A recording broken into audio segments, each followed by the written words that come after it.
De haut niveau tue le propriétaire d'une usine de jouets. Le jour suivant, il reçoit un paquet, il l'ouvre soigneusement par instinct professionnel. À l'intérieur se trouvaient plus de 20 petits soldats verts. L'homme s'en moque et va à la cuisine pour boire de l'eau. Il se retourne et voit que la boîte est tombée sur le sol. Il a marché et regardé autour de lui, et quand il s'est retourné, les petits soldats avaient tout disparu. L'homme était un peu étourdi. Soudain, il y avait quelque chose d'étrange sur le côté de la cuisine. Il s'est lentement approché pour le vérifier. Il retire quelque chose de son pied et c'est un pistolet en plastique. Qu'est-ce qui se passe? Il fait quelques pas en arrière et se penche pour regarder. Une petite rafale de feu jaillit d'en dessous. L'homme s'est levé avec le cou couvert. Il y avait des petites cicatrices partout sur ce grand cou. Il était encore un peu bouleversé. Qu'est-ce qui se passe? Le feu éclate et tire. Soudain, un petit missile le frappe en plein dans la jambe. La force du feu a fait tomber l'homme dans les escaliers. L'homme a vu le feu, s'est retourné et a couru vers la salle de bain en désordre. Ses genoux étaient rouges. Il est l'un des meilleurs tueurs de sa génération. Il était encore dans un état de confusion. Il se dirige vers la porte avec un petit jingzi à la main, en utilisant le reflet du petit miroir pour voir ce qui se passait. Le puissant feu sous le canapé détruisait sa maison. Le petit missile a brisé la lampe nouvellement achetée. Le feu était à nouveau à pleine puissance. Le missile miniature brise le petit miroir d'un seul coup. L'homme est en colère. Il a boité jusqu'à la chambre, trouve un pistolet dans la table de chevet. Il a chargé l'arme et est sorti de la chambre. La puissance de feu était importante mais pas assez meurtrière. Il a esquivé un missile et a couru dans la cuisine. Il était clair que le pistolet n'était pas assez puissant. Il sort une mitraillette de l'armoire et il a commencé à tirer sous le canapé. Il a commencé à tirer lourdement et s'est retrouvé à court de munitions pour les remplacer par un tir. Le canapé s'est enfin arrêté. Il a attrapé un petit pistolet. Il a soulevé le canapé. L'homme était abasourdi quand il l'a vu. C'était un tas de petits soldats avec lesquels il s'était battu pendant si longtemps, comme une armée bien entraînée, malgré le fait que beaucoup de soldats soient morts. Ils ont soigné les blessés, ont installé leur char et se sont déplacés vers une autre position.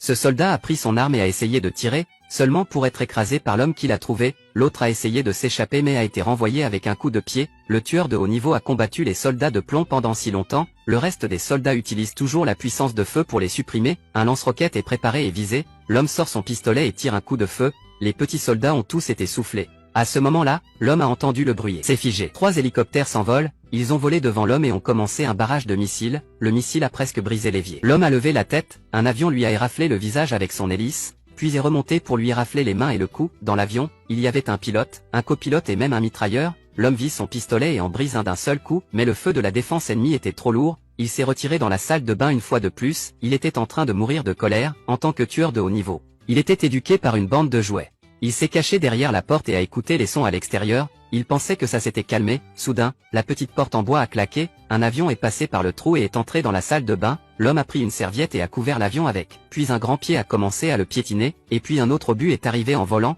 L'homme ramasse son arme et tire un coup de feu en retour. L'avion commence une retraite tactique. L'homme a remarqué que l'avion bougeait encore et semblait être vivant.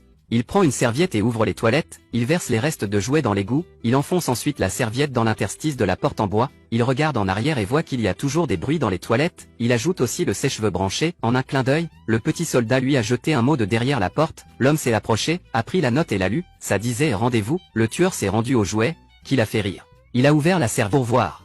Que font les petits soldats? 4 soldats ont installé un canon. Le canon soufflait encore et encore. La petite porte en bois était sur le point de s'envoler. L'homme s'est précipité hors du balcon. Il a descendu le petit balcon de l'autre côté, et les petits soldats l'ont poursuivi dans leur avion. Tenait aussi haut que 800 étages. Il veut maintenant s'échapper de cet endroit, mais il ne sait pas qu'un hélicoptère se trouve juste sous ses pieds. En quelques instants, l'avion a volé devant l'homme. Un coup de canon a presque assourdi l'homme, puis les soldats dans l'avion ont commencé à lui tirer dessus avec leurs fusils, et l'homme a commencé à tirer avec son pistolet. Le petit avion a pris feu. L'avion s'est écrasé et a explosé complètement. L'homme s'est levé et a grimpé à l'extérieur sur le côté du balcon. Il a regardé devant lui avec précaution. Les soldats se parlaient entre eux comme s'ils discutaient de tactique. Ils avaient un plan de bataille clair. À ce moment-là, l'homme aperçoit un extincteur sur le côté. Il utilise un canard en peluche pour attirer les petits soldats. Plusieurs soldats s'avancent de manière ordonnée pour vérifier. Il apparaît par l'arrière avec l'extincteur. Il commence à pulvériser les soldats. 2 soldats apparaissent derrière lui et montent dans le char. La voiture a tiré une petite mitrailleuse et a commencé à tirer. Les balles n'étaient pas très mortelles,